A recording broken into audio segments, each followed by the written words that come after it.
Bonsoir. Ce soir, on peut. Présentation est faite, on va y direct dans le sujet. Disons, j'ai déjà oublié le sujet. C'est comment améliorer son sort. Hein? Ça tourne autour de ça. OK. Ah, ça, c'est vraiment quelque chose. Fait que là, finalement, si on regarde les 3 dernières semaines, on a travaillé l'homme à travers le drame humain, à travers la toile d'araignée. On a regardé les différents cieux. À travers tout ça, je veux dire, comment l'homme peut-il améliorer son sort, je dirais presque, si je dirais instinctivement, je dirais malgré tout ça, parce que je suis encore en train de penser qu'il est pogné, l'homme. Mais finalement, à travers l'homme, il est composé d'énergie, de matière, de... En fait, c'est qu'on est porté à penser que l'homme, que l'univers commence à la sortie de la peau de l'homme, alors que l'homme lui-même est à l'intérieur de l'univers. C'est comme si cette ligne-là, on a de la misère à se la rentrer dans le coco, comme on dirait. Alors, comment il peut l'améliorer son sort? Par où qu'on commence, finalement? Ben, il y a mille et une façons. Tout à l'heure, on a appris. On parlait surtout de la mille et unième, parce que les mille autres, on les a répétés continuellement. Les personnes qui veulent améliorer leur sort le veulent à la condition qu'il n'ait rien à changer pour améliorer leur sort. Alors, ce qui crée déjà un dilemme. Si tu veux améliorer ton sort, c'est que ton sort n'est pas, ta vie n'est pas comme tu la voudrais. Et si ta vie n'est pas comme tu la voudrais, c'est parce qu'il y a des choses que tu fais qui ne devraient pas être faites, et il y a des choses que tu ne fais pas qui devraient être faites. Alors déjà, c'est la base même de l'amélioration de sa vie, de son confort, de son sort, disons que c'est le terme qui vraiment contient toutes les autres formes d'expression de la vie humaine, la vie psychologique ou matérielle, ou etc. Alors, ce qui fait que si la personne ne veut pas changer, mais qu'elle veut améliorer son sort, cela veut dire qu'elle ne veut pas quitter ce qui l'embête, elle ne veut pas quitter ce qui la nuit, si ces choses-là sont aussi source de plaisir. Une fois par semaine, ton auto ne démarre pas, parce que c'est une vraie picouille, mais tu ne veux pas la vendre parce qu'elle t'amène une sécurité. Alors, ce qui fait que ton sort ne peut pas être amélioré, toi, tu vas dire, oui, mais elle n'aurait rien qu'à mieux marcher. Si mon auto fonctionnerait mieux, ben mon sort serait amélioré. Mais l'idée, c'est que tu ne peux pas améliorer le sort de ton auto. Et étant donné que ton sort, ta béatitude dépend de la béatitude de ton auto, ben évidemment, ton sort est entre les mains de ton char. Si ton char part, tu es heureux. Si ton auto ne part pas, tu es malheureux. Alors, comment améliorer ton sort? Il faudrait que tu changes quelque chose dans ta vie. Si on dit tout de suite, on va parler des critères de base que tout le monde peut toucher, aborder pour améliorer son sort. Cesser de fumer. Évident. Se donner du temps pour pouvoir relaxer, pour pouvoir prendre des vacances. Plusieurs vont dire qu'ils ne peuvent pas parce qu'ils ont trop de travail, parce qu'on a des raisons tant qu'on en veut. Je pourrais en énumérer plusieurs qui sont réellement matériels, qui sont facilement tangibles, on peut les toucher, mais ces choses-là, on les a répétées tellement qu'en fin de compte, l'homme finit par en faire une habitude. Il le sait. Et vu qu'il le sait, selon lui, c'est une raison pour ne pas l'appliquer. Alors ça, je le sais, ça. Mais as-tu un autre moyen maintenant d'améliorer mon sort? Tu prends des médicaments pour dormir. Alors, pour améliorer ton sort, je te dirais, prends ton argent, puis va suivre un cours de yoga ou un cours de relaxation, ou bien encore va-t'en en campagne une fois de temps en temps, ou va jouer dehors, ou viens jouer en dedans. Mais tu peux prendre ton argent pour réussir à te donner un sommeil qui va être autrement que chimique. Maintenant, la personne, encore là, ne veut pas faire l'effort. Alors ça, elle sait ça. Ça, pas de problème. Maintenant, as-tu un autre moyen d'améliorer mon sort? Les moyens miraculeux, il y en a. Ils sont à la portée de ceux qui ont une naissance miraculeuse. Alors, encore une fois, ce n'est pas la solution. Comment améliorer son sort? Je vais donc aborder le problème de façon à ce qu'il puisse être utile à l'homme. Et pour qu'il soit réellement utile à l'homme, je dois aborder le problème sous une facette qui n'a jamais été apprise par l'homme. Parce que, comme je l'ai dit, si c'est connu de l'homme le sait. Et s'il le sait, il calcule que c'est suffisant pour ne pas le mettre en pratique. Il veut d'autres choses. Quelque chose qui, à un moment donné, va pouvoir transformer sa vie sans que lui n'ait à transformer sa vie. gagner à la loterie. Alors, si je vous donne des combinaisons gagnantes pour gagner à la loterie, tout le monde veut y aller, parce qu'on n'a pas à rien se transformer, on a juste à essayer. Mais ce n'est pas des solutions pour améliorer son sort. Alors, on va aborder le problème de son sort en essayant de voir de quelle façon on remet la qualité de notre vie psychologique, la qualité de la perception de notre vie dans les mains d'autrui.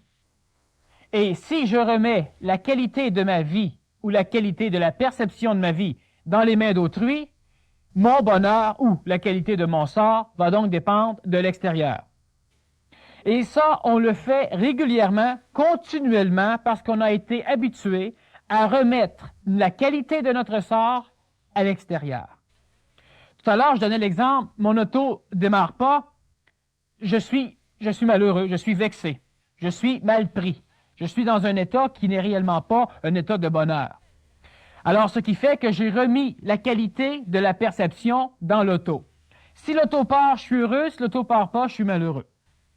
Alors, je crois que si on perçoit qu'effectivement on remet la qualité de notre sort dans les mains de l'extérieur, on ne peut pas arriver à avoir un sort ou à améliorer son sort ou à avoir une vie qui va avoir une qualité, disons, suffisamment bonne pour nous permettre d'arriver à comprendre des mécanismes, autrement dit, pour nous permettre d'arriver à évoluer, autrement dit, pour nous permettre de monter notre taux vibratoire.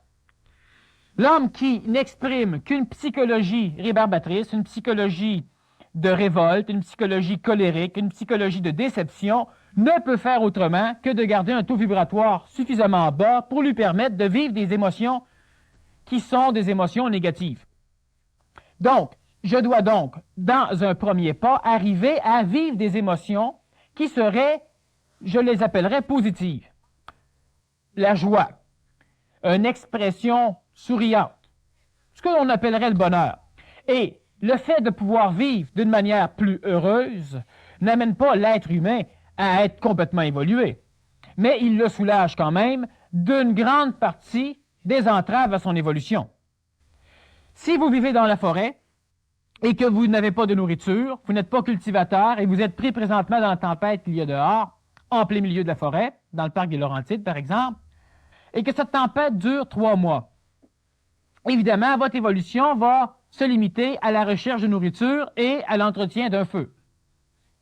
Donc, si on peut vous fournir de la chaleur et de la nourriture suffisamment en abondance, votre évolution va donc se limiter à autre chose que la recherche de nourriture et l'entretien d'un feu. Et moins vous allez avoir d'entraves matérielles et moins vous allez avoir d'entraves psychologiques, plus vous allez être capable de prendre votre temps pour l'évolution ou pour l'éducation, ce qui est la même chose, et plus vous allez être capable d'exprimer des vibrations qui vont vous permettre d'avoir une facilité à arriver à comprendre ce qui se passe. Donc, si je remets continuellement, alors je remets comment? Voilà, c'est simple. Ce soir, le seul sujet qu'on va élaborer en ce qui concerne l'amélioration de son sort, c'est que je vais essayer de vous faire comprendre pourquoi vous ne devez pas être poli. Alors donc, je vais essayer de vous enseigner l'impolitesse. Et si vous arrivez à être parfaitement impoli, vous allez améliorer votre qualité de vie d'une façon extraordinaire. Maintenant, évidemment, plusieurs personnes ont une idée de ce qu'est la politesse. C'est du monde qui ont été éduqués à être polis et qui éduquent les autres à être polis. Ce qui fait que déjà, en partant, leur sort commence déjà à être un petit peu démoli parce que leurs idées entrent un peu en conflit avec ce que je viens de dire. Mais l'homme ne doit pas être poli. L'homme qui est poli, c'est un imbécile. L'homme qui est impoli, c'est aussi un imbécile. Parce que l'homme qui est impoli vit dans un monde de politesse. Mais la politesse, c'est de la stupidité humaine. Qu'est-ce que c'est la politesse, sinon une habitude programmée de certaines choses qui doivent être faites ou dites dans certaines situations? Vous êtes un être humain poli, vous rentrez dans un restaurant et vous dites bonjour au tenancier. Le tenancier vous regarde même pas, vous êtes frustré. Parce que vous êtes poli. Et parce que vous êtes poli, vous vivez dans un monde de politesse, et vivant dans un monde de politesse, vous exigez, étant poli, que tout le monde soit poli. Donc, vous remettez déjà la qualité de toutes vos relations avec les humains dans les mains des autres. comment me trouves-tu habillé ce soir?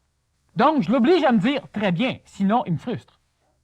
Alors, pourquoi poser une question stupide qui oblige l'autre à me répondre selon ce que je veux, sinon je perds de la qualité dans la perception que j'ai de ma réalité et de ma vie. Est-ce que tu aimes ma nouvelle coupe de cheveux? Non.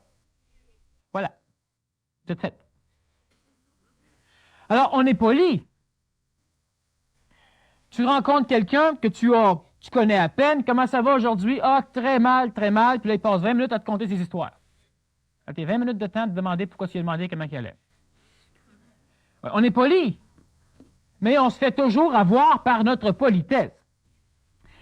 Maintenant, le fait d'être impoli, il faut s'entendre. Il ne faut ni être impoli, ni être poli. La politesse, on peut le concevoir, c'est une espèce de code d'éthique morale qui, supposément, permet une relation d'une meilleure qualité entre deux individus parce que les deux individus ne sont pas suffisamment évolués pour arriver à avoir une qualité de relation qui pourrait être ne pas programmée, qui pourrait être sans programme. Alors, si je suis suffisamment intelligent, je peux me permettre une relation humaine sans être limité par un cadre programmé. Et si je ne suis pas suffisamment intelligent, alors là, évidemment, je dois naviguer, évoluer dans un cadre programmé que j'appelle la politesse. Bonjour monsieur, comment ça va? Ça va bien, même je me fous de savoir comment il va. Voulez-vous passer avant moi? Non, passer avant, et puis etc. Bon. Alors, si 4 fois je fais passer le monsieur avant moi et la 5e fois, je pense que c'est son tour à me faire passer puis que lui, il me fait pas passer, je suis frustré. Parce que moi, étant poli, je vis dans un monde poli et dans un monde poli, tout ce qui n'est pas poli devient frustration. Chaque fois que vous posez, puis c'est simple, la vie, c'est une relation. Et la relation, c'est aussi de l'expression, c'est aussi de l'expérimentation, c'est de l'évolution. La majorité de votre temps va donc être passé à vivre en relation. Relation avec un autre individu, relation avec la matière, avec un grille-pain, avec un aspirateur, avec un chien, un chat, avec une automobile, etc. Donc, la grande partie de notre vie se passe en relation. Je suis présentement en relation avec vous et vous êtes en relation avec moi. D'une façon qui est, moi je parle et vous écoutez, mais il y a relation. Maintenant, si vous venez à une conférence et que vous vous attendez à ce que le conférencier ait une certaine éthique ou l'intervieweur, ou etc., vous êtes poli. Vous vivez dans un monde régi par la politesse. Ce qui fait que si l'extérieur ne cadre pas dans ce cadre qu'est la politesse, c'est de l'impolitesse et vous êtes déjà manipulé, c'est-à-dire que la qualité de votre sort, la qualité de votre vie commence déjà à être transformée. Elle est égrenée. Maintenant, comment pouvons-nous remplacer la politesse de l'homme qui vit en relation mais qui ne comprend pas la relation par quelque chose qui permet la relation entre deux hommes qui comprennent l'importance d'une relation? Je n'ai jamais été poli avec mon public. D'ailleurs, je n'ai pas de public. Alors, ce qui fait que, étant donné que je n'ai pas de public, je peux me permettre de me foutre royalement de la politesse. Ce qui me libère, ce qui me permet de temps en temps de dire ce que je crois qui doit être dit, et de répondre selon ce que bon me semble aux questions qu'on me pose. Donc, je ne suis pas poli. Certaines personnes peuvent croire que je suis poli. Ils peuvent même m'aimer pour ma politesse. Mais moi, je suis totalement impoli, c'est-à-dire que je suis aussi impoli. Je n'ai rien à foutre avec la politesse. C'est quoi la politesse? Comme je vous le dis, et ça, je tiens à ce que vous le compreniez, c'est simplement une espèce de carcan, une limitation à notre expression et une limitation à notre relation. Si tu viens me voir pour un conseil, mais que les règles de la politesse m'interdisent d'employer certains mots ou de te parler directement, ou etc., notre relation, elle est une foutaise. Et quand une relation est une foutaise, il y a frustration quelque part. Vous rencontrez votre mère, votre belle-mère, et elle fait des choses que vous considérez comme étant négatifs, dangereux pour sa santé, stupides ou n'importe quoi, mais vous n'arrivez pas à lui dire parce que vous avez peur qu'elle se mette en colère. Évidemment, vous avez toujours respecté vos parents, et le respect est une autre stupidité de l'évolution. Le respect poli, évidemment, et vous ne pouvez pas arriver à lui parler. La politesse vous oblige à parler à votre patron quand il est disponible à vous écouter, et non pas quand vous êtes disponible à communiquer. Alors la relation, elle est où? Elle est aux poubelles. Vous rentrez dans un autobus, vous dites bonjour au chauffeur d'autobus qui ne vous regarde même pas, vous en allez vous asseoir en arrière en vous demandant quelle mouche qui l'a piqué, qu'est-ce qui se passe avec lui. Bon. Bien encore là, votre relation a été brimée par la politesse. Et continuellement, partout où vous allez, vous achetez une nouvelle voiture et vous allez demander à tout le monde comment il la trouve. Vous allez simplement placer votre bonheur, votre joie entre les mains de tout le monde, et après ça, ben là, vous êtes maintenant rendez-moi heureux. Alors, comment tu trouves mon auto? La politesse oblige celui qui observe à dire « Ah, très, très, très belle, c'est un très bon choix ». La vérité, la réalité là-dedans? Mais non, la réalité n'a pas de cadre dans la politesse. La politesse ne communique rien de réel. La politesse communique ce que tu veux recevoir. Si tu me demandes, si tu arrives et tu me dis « Mon chandail que j'ai acheté vraiment laid, qu'est-ce que tu en penses? » Ben, la politesse va faire en sorte que je vais dire « Oui, ben, il est laid, mais il n'est pas si laid que ça, il peut quand même te faire. » Bref, pour arriver à t'expliquer que tu n'es pas si cave que ça de l'avoir acheté, mais tu n'as pas tort non plus de le trouver laid.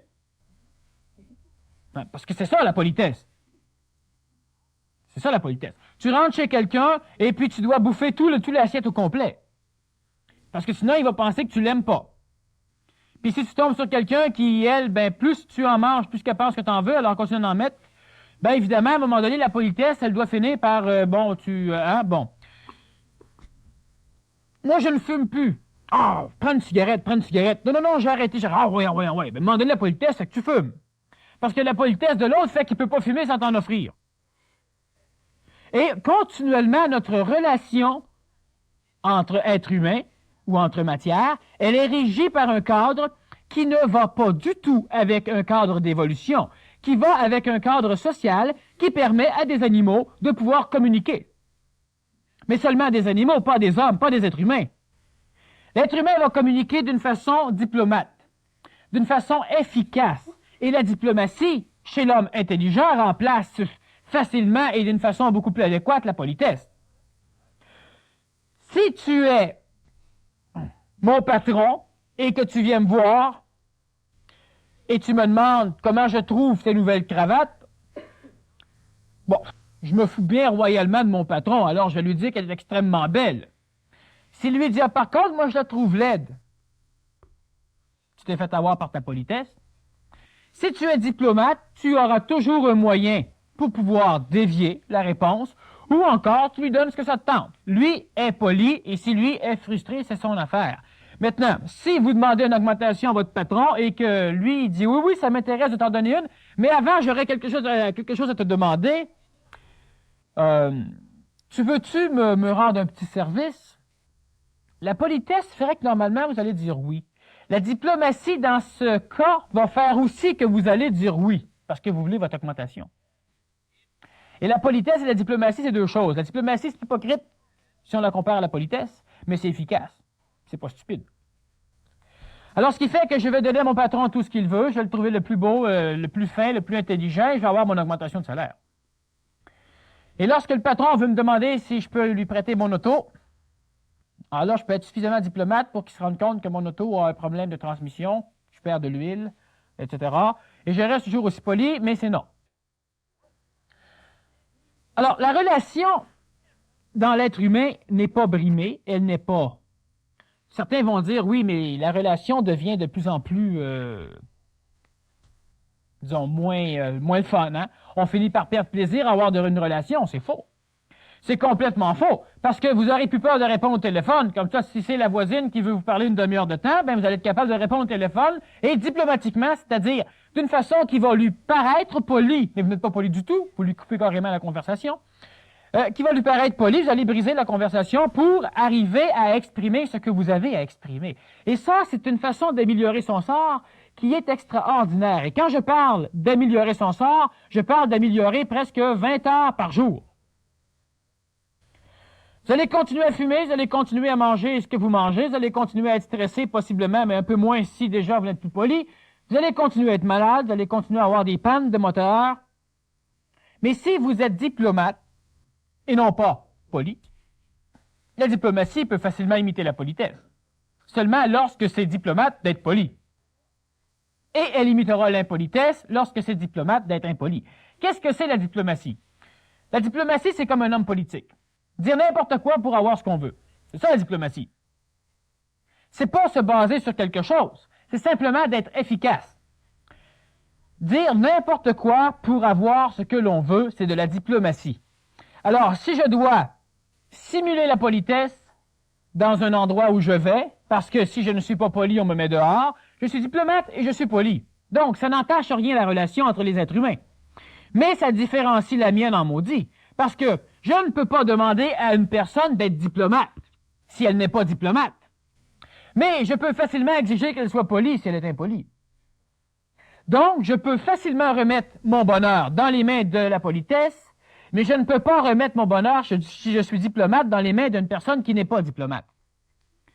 Moi, je suis diplomate et tout ce que je veux entreprendre, j'arrive à pouvoir manipuler l'extérieur de façon à pouvoir laisser s'exprimer ma créativité. Je suis dans mon énergie. Et lorsque je suis poli, je suis dans l'énergie de la masse. Je suis donc limité par les lois régissant la masse. Si je veux aller dans un restaurant et que je commande un steak, on m'amène un steak qui est gros comme 10 cents, et la personne qui me sert me dit, je ferai remarquer à monsieur que depuis 2 ans, les prix de notre steak n'ont pas augmenté. Toi, tu peux lui dire, non, mais la grosseur du steak a diminué en maudit, par exemple. Mais la politesse exige qu'on ne le fait pas. Et si on a une mouche dans notre bol de soupe, je parle d'une mouche, si notre soupe n'est pas tout à fait à notre goût, trop froide, ou etc., la politesse fait que normalement, on la mange puis on ferme la boîte. Et la politesse psychologique limitative de l'être humain va faire qu'il va la manger, il va fermer sa boîte, il ne retournera plus au restaurant. Alors, si vous pensez que la politesse réellement vient raffiner la relation, je crois que c'est un mensonge. Si je suis diplomate, je vais m'arranger pour faire comprendre à la personne que la soupe, elle devrait la changer. D'une façon diplomate, cela veut dire que je vais m'assurer que le cuisinier n'ira pas cracher dedans, après, comme ça se fait dans certains restaurants. Hein? Si on gueule trop fort, ben, le cuisinier n'aime pas ça, puis il peut faire pas mal de saloperies que vous ne saurez pas. Allez le bouffer, vous allez aimer ça, mais... Alors, en étant diplomate, on s'arrange pour que tout passe très bien. Être poli, cela veut dire qu'on ne place pas un bateau dans l'eau, parce que le bateau vient briser l'harmonie de l'eau. Être diplomate, cela veut dire que le bateau peut avancer dans l'eau en brisant l'eau, mais derrière le bateau, l'eau n'est pas fendue. Alors, le bateau peut circuler sur l'eau sans jamais entrer en conflit avec l'eau, même s'il va où il veut et l'eau ne le dirige pas. Alors, un bateau avance en fendant l'eau, mais derrière lui, l'eau n'est jamais brisée. Et la diplomatie, c'est ce qu'elle fait. Elle avance en fendant tout ce qui doit être fendu, mais derrière elle, rien n'est fendu. Alors, vous êtes diplomate, vous avez donc, si vous êtes diplomate, vous allez donc apprendre à ne plus remettre votre bonheur dans les mains de vos voisins. Alors, plus jamais vous allez demander psychologiquement une question, demander quelque chose à une personne avec l'intention qu'elle se doit de vous répondre telle chose pour vous rendre heureux. Alors, si vous vous habillez différemment, si vous achetez une nouvelle garde-robe, vous pouvez demander sincèrement votre avis à quelqu'un. Mais sachez bien que si vous le demandez dans un cadre qui exige la politesse, c'est-à-dire que vous ne voulez absolument pas savoir ce qu'il pense, vous voulez simplement qu'il accrédite ce que vous pensez.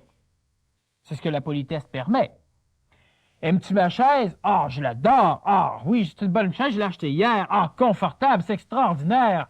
Bon, puis on passe 5 minutes à jaser de la chaise. Puis après ça, ben, que vous l'aimiez ou vous ne l'aimez pas. Si c'est important, Si la personne veut vous la vendre, la chaise, puis au bout d'après 15 minutes, elle vous a fait... Pendant 15 minutes, elle vous fait dire que la chaise est extraordinaire, elle vous la fait essayer, vous l'aimez, c'est merveilleux, puis après ça, elle vous demande si vous êtes intéressé à l'acheter, vous êtes encore vous faites avoir.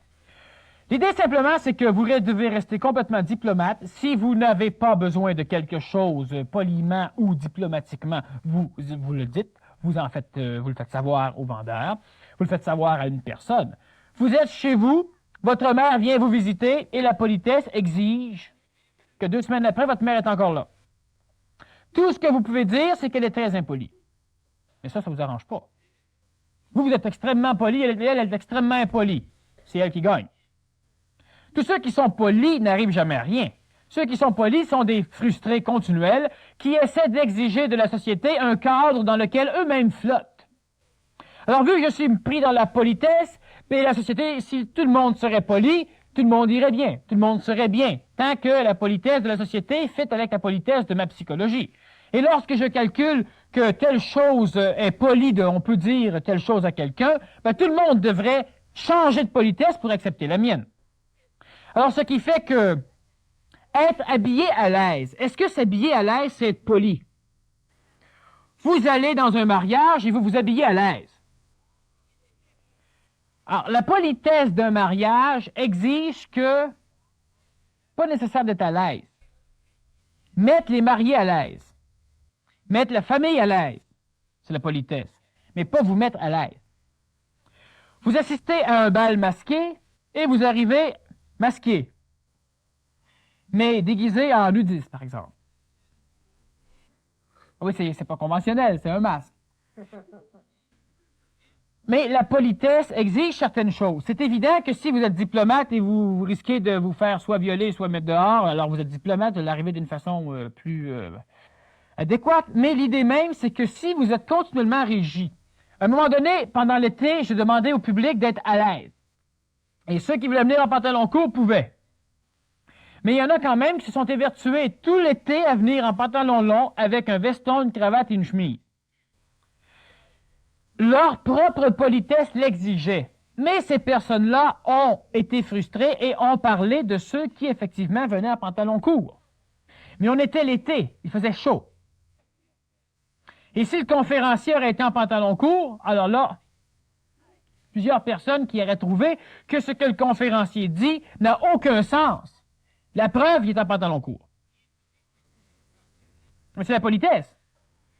Vous vivez dans un cadre poli, vous exigez donc de l'extérieur d'être poli, sinon votre cadre de politesse ne peut pas être exprimé. Si vous demandez à quelqu'un comment ça va et que lui vous répond carrément pas de tes affaires, ben il a raison. Ça vous regarde pas du tout, puis de toute façon, ça vous intéresse même pas de savoir comment il va, sauf si vous êtes médecin, infirmière, ambulancier ou quelque chose dans le genre. Là, ça vous intéresse de savoir comment il file. Mais sinon, vous vous en foutez royalement. Alors, la politesse exige que vous demandez ça, parce que la politesse, c'est que moi, je veux aussi qu'on s'intéresse de ma santé. Alors, si je demande comment ça va, lui devrait répondre bien merci, parce que ça va toujours bien quand on demande comment ça va, même quand ça va mal, et lui devrait me dire, et toi? Et moi, je réponds n'importe quoi, puis je passe tout droit, j'ai même pas besoin de lui répondre comment ça va. Parce que remarquez bien que, souvent, comment ça va, bien merci, et toi? Qu'est-ce que tu as fait hier? La personne ne répond jamais. Mais c'est normal. C'est une entrée en matière. Une entrée en matière qui paraît banale, qui ouvre la matière, parce qu'on n'est pas suffisamment intelligent pour l'ouvrir d'une manière intelligente, on l'ouvre d'une manière habituelle. Mais si l'autre me répond brutalement que ça ne me regarde pas, l'entrée en matière ne peut. Mais on est entré en matière, oui, mais frustré. Alors, ce qui fait que cette politesse, elle est aberration. Maintenant, c'est extrêmement important de faire la différence entre la diplomatie et la politesse. Celui qui est impoli est régi par les mêmes lois que celui qui est poli. Alors, le fait d'être impoli, c'est de risquer d'être frustré encore une fois. C'est la même chose que la politesse. Celui qui veut absolument être heureux doit s'attendre à être malheureux. Ces deux choses-là vont ensemble. Et il en est de même pour la politesse et l'impolitesse. Si moi, je jouis de briser la politesse de tout le monde, donc d'être impoli, ben, à un moment donné, mes jouissances vont être limitées par une personne qui va jouir lui aussi d'être impoli. Parce que ça ne fonctionnera plus. Ou encore, je veux être impoli, je perds mon emploi. Yeah, je suis impoli. Le patron s'en fout, lui. Lui, diplomate, il n'est pas poli. T'es impoli, t'es serveur, j'ai pas besoin de personne impolie, va-t'en. Le patron est diplomate. Alors, ça fait qu'à un moment donné, il faut réellement discerner entre l'impolitesse et la politesse. Ces deux choses-là, ces deux cossins-là sont deux stupidités de l'évolution. Ce sont des carcans sociaux, des carcans psychologiques qui empêchent l'être humain, qui empêchent l'homme de pouvoir exprimer son énergie. Lorsqu'on exprime son énergie dans un canal construit par une population, par un ensemble, par une collectivité, ce n'est pas son énergie que l'on exprime, mais son énergie colorée par l'extérieur. Les personnes qui se conscientisent ou qui veulent évoluer essaient continuellement d'arriver à être mentales, c'est-à-dire d'avoir une possibilité de réflexion qui ne sera pas colorée par l'astral. Oui, mais si l'expression que l'on a de ce mental non coloré est colorée par le faisceau qui permet l'expression dans la société, ça ne vaut même pas la peine d'essayer de discerner le mental de l'astral. Vous avez une réflexion intelligente, elle est colorée par votre émotion. Vous allez essayer, pendant un laps de temps, de discerner l'émotion de la chose intelligente. Je pense à une araignée, et lorsque je pense à l'araignée, dans mon mental, je vois l'araignée. Mais en même temps que je vois l'araignée, c'est-à-dire en même temps que j'ai puisé dans ma mémoire la mémoire de l'araignée, j'ai aussi, sans m'en rendre compte, puisé la mémoire émotive liée à la mémoire de l'araignée. Alors, lorsque j'ai vu une araignée pour la première fois, j'ai été piqué par l'araignée. Donc, j'ai mémorisé l'araignée et la douleur et la peur psychologique avec l'araignée. Et lorsque je pense à une araignée, je fouille, je ressors la mémoire de l'araignée, en même temps, je ressors le nuage émotif relié à la mémoire de l'araignée. Ce qui fait que je ne peux jamais penser à une araignée sans avoir un frisson. Ça, c'est le mental coloré par l'émotivité, par l'astral. Je veux penser à une araignée, je pense à l'araignée et j'ai peur de l'araignée. Êtes-vous capable de penser à l'araignée sans avoir peur de l'araignée, sans aimer l'araignée, sans trouver belle l'araignée? Juste l'image de l'araignée exempte de toute autre forme de pensée. Si cela est, c'est une pensée mentale non colorée par l'émotivité. Mais si vous avez une décision à prendre, vous allez fouiller dans votre expérience pour pouvoir juger, pour pouvoir analyser les faits extérieurs et votre expérience, et de là, vous allez prendre une décision. Mais encore une fois, si les faits expérimentés sont ramenés au mental en même temps que toute l'émotion reliée à ces faits, à cette expérience, vous ne pourrez pas prendre de décision claire. Ce sera donc une décision prise par le mental, mais colorée par l'émotion. Donc, ce sera une décision émotive. Vous avez une araignée chez vous et vous allez écraser l'araignée. Décision émotive, parce que si c'est une décision mentale, il n'y a aucune raison de tuer l'araignée. Vous allez la tuer si vous en avez peur, si vous trouvez que c'est yark, si vous trouvez que, etc. C'est-à-dire que vous allez voir l'araignée, vous allez vous dire, tiens, une araignée, hein, bon. Pourquoi? Parce que la vision de l'araignée fouille dans votre mémoire pour pouvoir trouver un nom. C'est une araignée. Toutes les connaissances mentales de l'araignée vont surgir à votre conscience en même temps que toutes les expériences émotives dues à l'araignée. Donc, vous allez voir l'araignée et dire, « Ah, une araignée! » Plusieurs vont faire ça, hein? Et vous allez vouloir vous débarrasser de l'araignée. Vous allez prendre une décision qui est émotive et elle n'est pas mentale. C'est la même chose pour le choix d'une personne. Est-ce que je me marie ou je me marie pas? Certains qui sont très romantiques vont remettre cette décision-là dans une rose, dans une marguerite. Je l'aime, je l'aime pas. Mais quelle que soit la décision de la marguerite, si on décidait qu'on la marie quand même. La personne, je peux vivre certaines choses avec. Je le sais mentalement. Mais étant donné que ma décision elle est teintée par toute l'émotivité qui vient colorer l'expérience mentale que j'ai, je ne peux pas prendre une décision mentale. Je prends une décision colorée qui est émotive. Lorsque la personne, lorsque l'homme arrive à être diplomate, il est capable d'analyser une expérience qu'il a vécue, un fait extérieur, à partir de ce qu'ils sont, délié de l'émotivité qui a été reliée à eux autres lorsqu'on l'a mémorisé.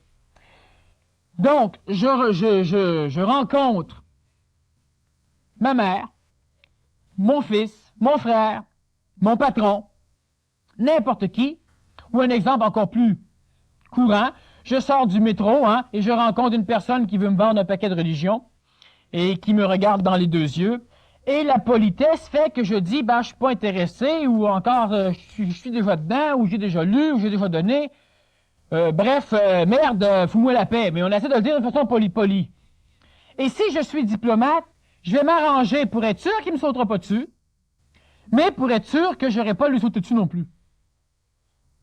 Alors, je vais agir d'une façon mentale et je n'aurai pas d'émotivité qui va vouloir s'exprimer en même temps que ma réflexion mentale. Discerner l'astral du mental, discerner l'intelligent de l'émotif, c'est être capable de discerner dans mon expérience la mémoire d'une chose vécue de la mémoire de l'émotion qui s'est liée à la chose vécue. Lorsque je repense à mon accident d'automobile, j'ai peur de prendre mon char. Donc, je fouille dans ma mémoire, je retrouve l'expérience de l'accident et en même temps que je ramène cette expérience dans ma conscience, je ramène aussi toute l'émotion de l'accident dans ma conscience. Donc, je colore l'intelligence par l'émotion. Pouvoir discerner entre les deux, c'est d'être capable d'avoir un mental suffisamment correct pour être capable de fouiller dans l'expérience. L'expérience est très bonne. Pour aller chercher l'expérience, mais non colorée de l'émotion. Alors, je ramène l'accident et je revois l'accident, je peux analyser ce que j'ai fait et je peux en parler à mon assureur ou je peux moi-même améliorer ma façon de conduire. Mais je n'ai pas peur pour autant de reprendre mon auto. Lorsque je fais une chute de cheval, je peux remonter à cheval. Lorsque j'ai pas assez proche de me noyer, je suis capable de retourner nager. Sauf si, à chaque fois que je vois de l'eau, je ramène l'expérience de la noyade avec l'expérience émotive de la noyade collée. Je ne peux plus aller nager. Pour aller renager, je devais devoir y aller immédiatement après avoir failli me noyer pour essayer d'incruster dans ma mémoire l'expérience après la faillite de noyade avec une expérience de réussite. J'ai pu renager et je me suis pas noyé. Donc, lorsque je vais revoir de l'eau, les deux expériences vont revenir, les deux schémas émotifs vont revenir et je vais savoir que j'ai failli me noyer, que j'ai eu peur, mais que j'étais capable d'y retourner après. Mais ça, c'est une stupidité. Il n'y a pas de discernement. Lorsque je peux discerner entre l'émotivité liée à une action et l'action expérimentée, je suis capable de l'amener. Je suis mental. Et lorsque je suis mental, je suis capable de regarder l'extérieur et à partir de mon expérience et l'extérieur, je suis capable d'exprimer quelque chose de mental. Mais si l'expression de cette énergie mentale est limitée par un carcan extérieur qui régit l'expression, ça vaut même pas la peine d'évoluer, ça vaut même pas la peine de discerner le mental de l'astral, ça vaut même pas la peine de rien faire. Si je te dis que le Dieu que tu pries est un Dieu satanique, parce que celui à qui tu t'adresses, tu crois t'adresser à X, Y, Z, mais la manière que tu travailles fait que les égrégores que tu t'attires sont des égrégores néfastes, qui sont dangereux, qui sont possessifs. Mais tu fais partie de cette religion, tu l'adores, tu pries tout ça, mais la politesse va faire que d'ici 15 ans, j'aurai jamais réussi à te faire comprendre mon point de vue. Alors, ou je t'en parle pas, ou je t'en parle.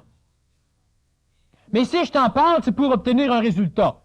Le résultat, ce n'est pas que tu te transformes. Le résultat, c'est que je communique ce que j'ai à communiquer. Et si cette communication mentale est régie par un plan psychologique, comme la politesse, ce qui se fait et ce qui ne se fait pas, mais ça vaut même pas la peine d'être intelligent. Ça vaut même pas la peine de rechercher quoi que ce soit, parce que je ne peux rien exprimer. Si je dois toujours exprimer des choses directes en disant « Un tel a déjà dit, ceux qui mangent de la marde puent de la bouche », Ben, évidemment, tout le monde, ça va. Mais si je vous le dis carrément, là, ça va plus, il est impoli, il est cochon, il est n'importe quoi. Mais si je vous dis que c'est Churchill qui a dit ça, ou que c'est n'importe quoi, ça dérange pas trop. C'est la politesse. Mais à force de dire des choses dans le genre, on finit aussi par ne plus écouter l'orateur. L'orateur n'a pas dit ça, c'est un tel qui a dit ça. Et tant que c'est les autres qui le disent, ben on n'a pas besoin de se transformer. On ne peut pas améliorer notre sort avec ce que les autres ont dit. Lui, il en a pris conscience, s'est transformé, mais lui, c'est lui. Puis passer sa vie à répéter ce que les autres ont dit ou ce que les autres ont fait, c'est très poli. Daniel, quand on parle de politesse puis d'impolitesse, si on prend deux personnes, qu'on les met face à face, tu as automatiquement une des deux personnes qui a une programmation moins forte que l'autre. Donc, est-ce qu'il y a un temps, elle a un temps relatif à maintenir cette relation-là, après quoi est obligée de donner un choc qui va briser une partie de la programmation de l'autre pour se respecter dans son énergie, finalement? Pour te respecter dans ton énergie psychologique, tu as le choix d'être poli ou d'être impoli. Alors, tu rencontres un élève et tu lui dis « T'as un problème, tu veux-tu que je t'aide? » L'élève répond au professeur « Oh, fous-moi donc en paix, tout ce que je veux, c'est être en paix. » L'élève rentre chez lui, ses parents veulent l'aider, s'enferme dans sa chambre, tout ce qu'il demande, c'est d'être en paix. Alors, il est impoli et la politesse ne peut pas aborder le problème. Mais si tu es diplomate, tu seras toujours jugé combien de temps tu dois être poli, quand tu dois être poli, quand tu dois être direct, et ce n'est pas de l'impolitesse que d'être direct. Quand tu dois manipuler, et ce n'est pas de l'impolitesse que de manipuler un autre. La politesse ne fait que manipuler les autres. Mais si tu es diplomate, tu ne seras plus manipulé par l'extérieur. L'extérieur humain, je ne parle pas évidemment de l'extérieur psychologique ou de tout ton paquet de chez moi encore, disons que c'est compliqué, c'est autre chose. Mais pour améliorer son sort, on peut tout changer si on est capable, sinon on change quelques petites choses en allant vers des choses plus grandes. Alors, une chose grande mais facilement accessible, c'est le fait d'arriver à comprendre que l'on doit être diplomate et non plus poli. Alors, si tu rencontres qui que ce soit et tu as une relation, c'est évident qu'à un moment donné, si tu veux être dans ton énergie, tu devras donner le rythme. Tu dois accélérer une réunion, accélère-la. Tu dois couper court à une discussion ou à une relation parce qu'elle te nuit, coupe-y court. Mais être diplomate, c'est quoi? Un exemple de diplomatie. Vous avez sans doute déjà vu dans des centres d'achat une personne qui vendait, je sais pas quoi moi, qui vendait des maisons.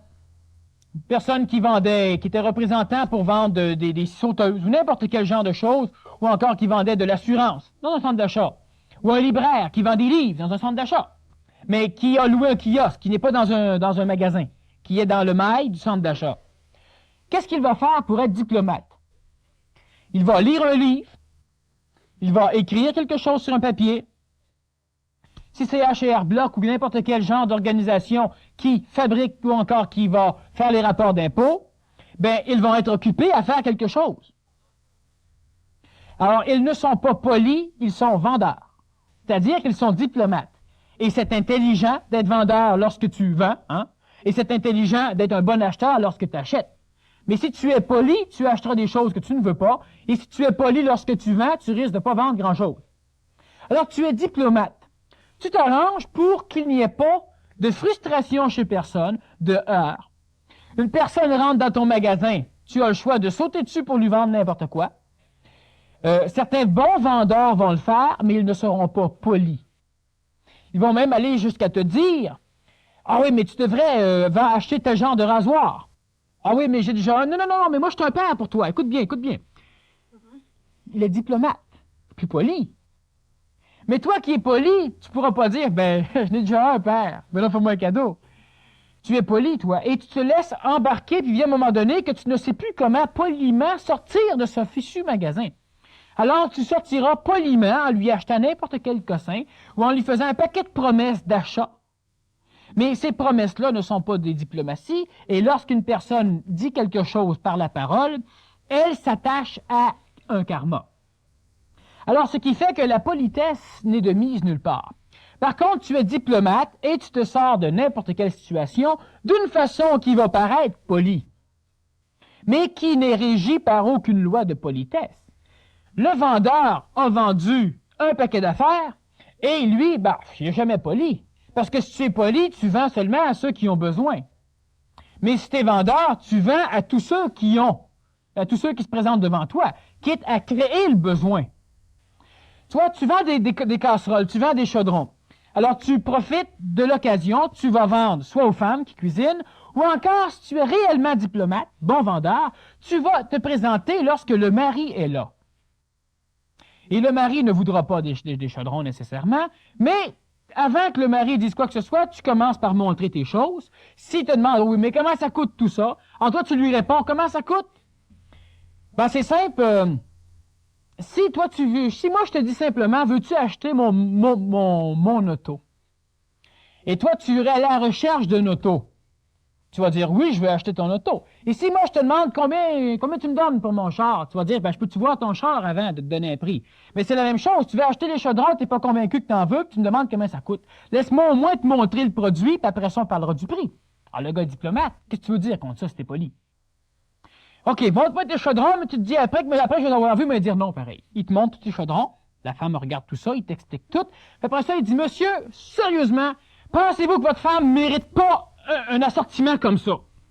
Mais là, si le mari dit non, fait une maudite belle chicane de famille après, ma femme ne mérite pas ça. Il s'est fait avoir par un gars diplomate. Est-ce que votre femme mérite un assortiment de casseroles comme ça pour cuisiner? La femme est là. Là, elle se balance royalement des chaudrons, elle check son mari en maudit. Et si le mari dit oui, elle le mérite, mais j'en veux pas, ça revient au même que de dire non, elle ne le mérite pas. Mais ça, c'est d'être diplomate. Et le gars, il est vendeur. Mais si toi, tu es diplomate, tu vas être capable de ne pas tomber dans ce chaudron, de bien t'organiser, peut-être même pour y vendre tes vieilles bottines que tu voulais vendre au marché aux puces. Mais si toi, tu es diplomate, oui, parce que la situation, je l'expose là, on dirait qu'on ne peut pas s'en sortir.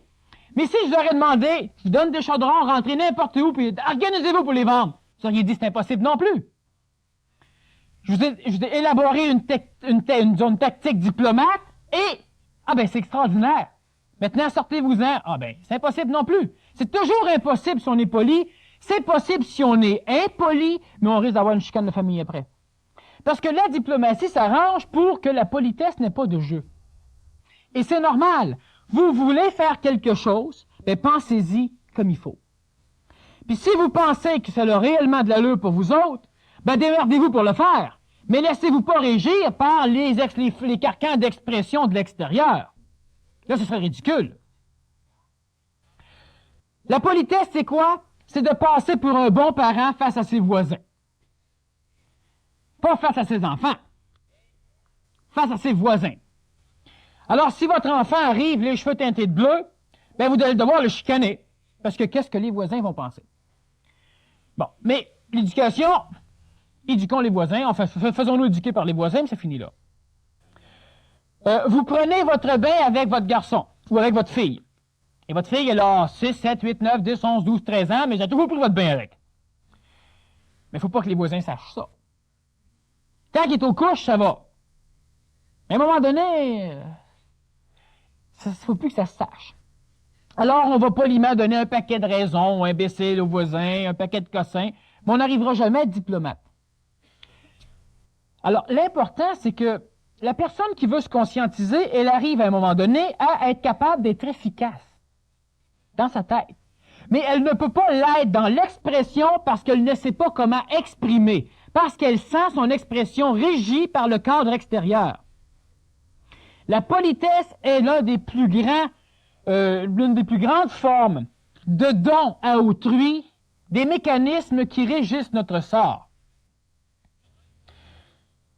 Ne donnez plus à l'extérieur les ficelles qui manipulent votre bonheur.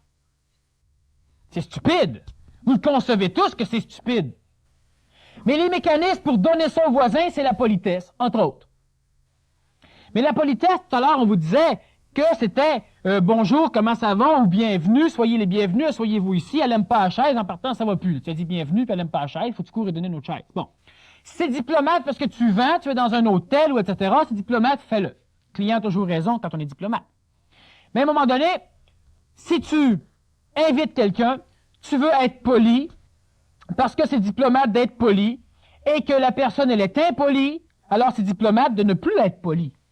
Cela ne veut pas dire d'être impoli. Cela veut dire d'agir, de vivre, vu qu'elle est impolie, dans un cadre où la politesse et l'impolitesse ne peuvent pas survivre. Exactement comme mon vendeur. Tu ne peux pas me mettre poliment ou impoliment dehors sans qu'il y ait quelque chose qui se passe. Parce que, est-ce que ta femme mérite des chaudrons comme ça? Alors, maintenant, j'ai amené mon interlocuteur dans un cadre où impoli ou poli, ça amène plus rien. Moi, je veux quelque chose. Lorsque je veux m'exprimer, si je suis assujetti au cadre d'expression de l'extérieur, je ne peux pas m'exprimer. Et si, dans ma tête, j'ai une connaissance mentale non colorée par l'émotivité, mais je ne peux l'exprimer autrement qu'en le colorant par l'émotivité, ben ça ne vaut pas la peine de discerner grand-chose. La diplomatie, et c'est quelque chose d'extrêmement important parce que la majorité des hommes qui vont à un moment donné comprendre la faille de la politesse vont mélanger l'impolitesse avec la diplomatie. Est-ce que tu veux me parler? Non. Ben, si ton interlocuteur peut prendre le non comme ça, il n'y a aucun problème. Si l'interlocuteur va vraiment, là, il va te donner des coups de masse sur la tête, il va engager une discussion, et ça, c'est un gros problème. Est-ce que tu veux qu'on parle ensemble? Non. Pourquoi? Bon. Non. Pourquoi? Il n'y a rien à faire. Il veut parler, lui. Alors, ma forme de réponse n'est pas diplomate. Elle est polie ou impolie, mais elle n'est pas diplomatique.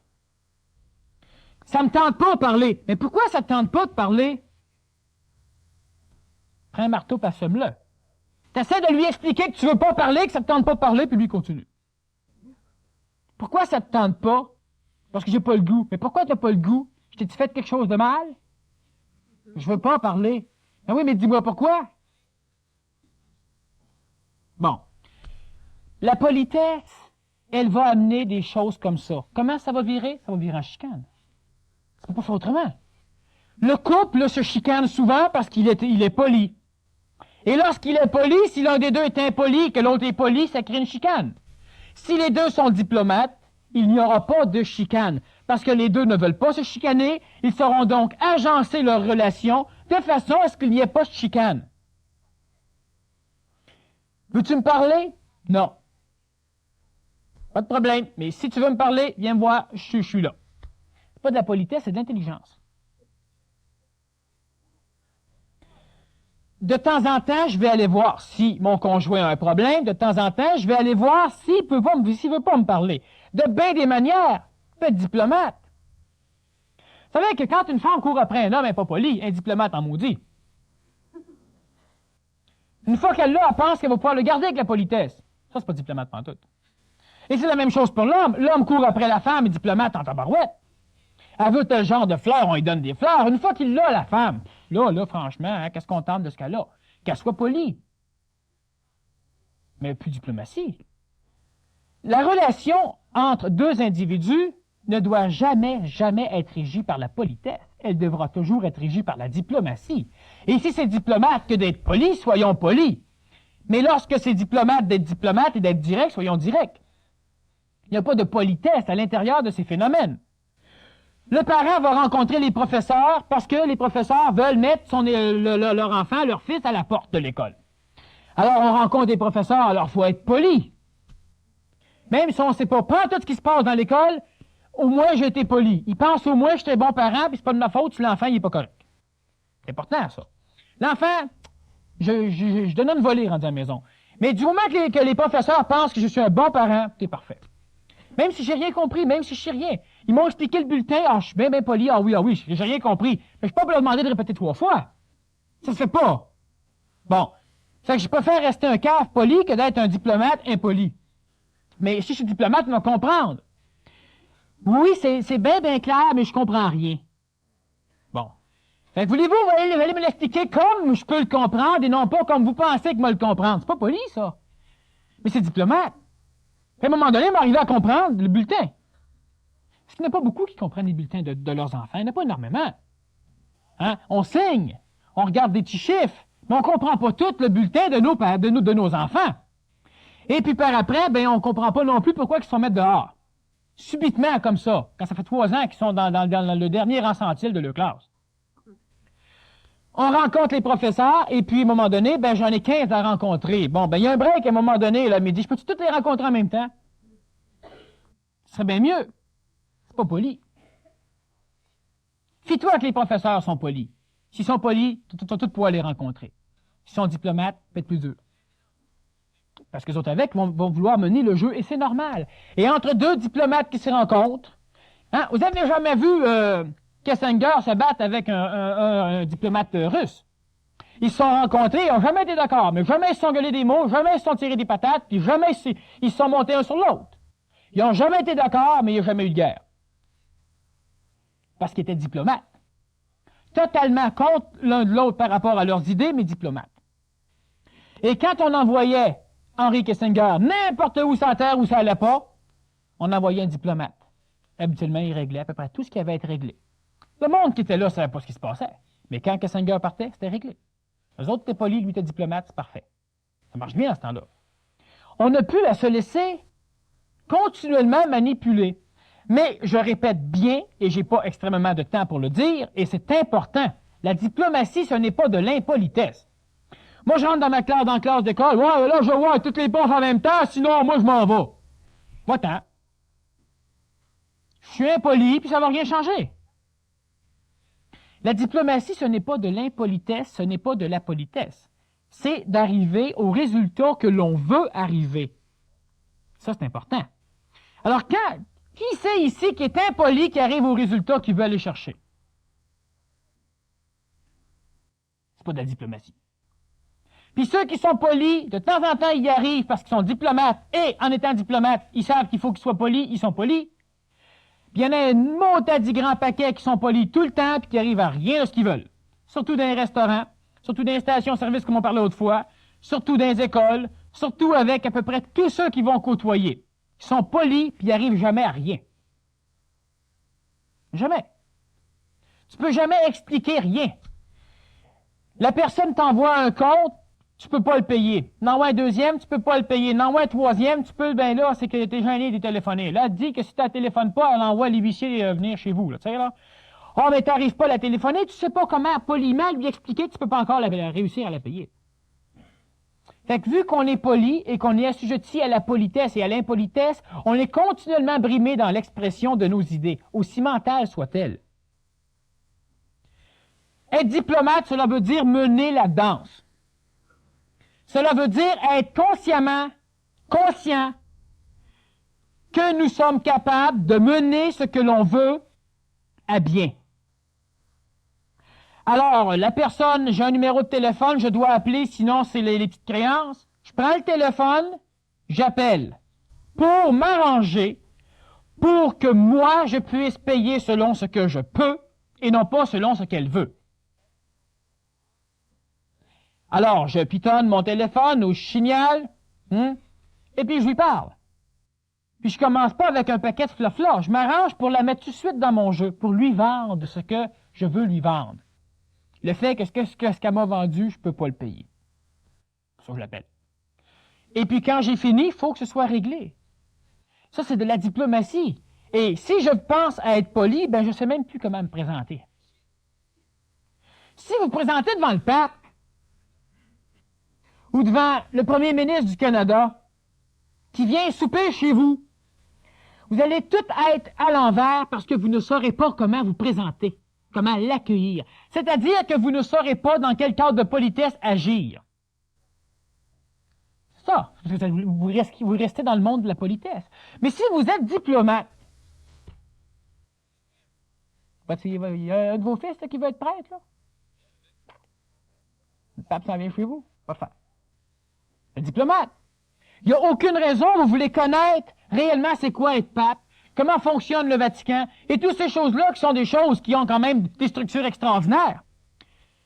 et vous avez la visite du souverain pontife, ben vous allez l'accueillir d'une façon diplomate, puis lui va être à l'aise, c'est un diplomate, là, avec. Et tout va bien aller.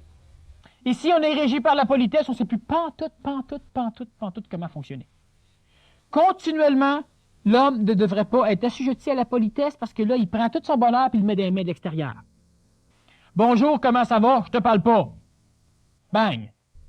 Tu donnes du type, il le ramasse, met dans la caisse, il te dit pas merci. Pas ni encore. Tu donnes un cadeau, on ne te dit pas merci. Il est bien pas poli. Mais c'est ça. Tu donnes un cadeau dans l'espoir qu'il te remette de quoi? Parce que tu es assujetti à la politesse. T'es diplomate, tu donnes un cadeau pour avoir de quoi plus tard, parfait. Si merci, pas merci, on s'en balance. C'est le résultat qu'on recherche. C'est bien important à voir. En fait, OK. En tout cas, vous aurez la chance de poser des questions. Ça, Posez-en plus que moi. Fait qu'on va passer tout de suite à la deuxième. As-tu une autre question? Non. non, moi, c'est fini. On OK. n'a pas le temps de Fait faire qu'on son va passer à la deuxième partie. OK.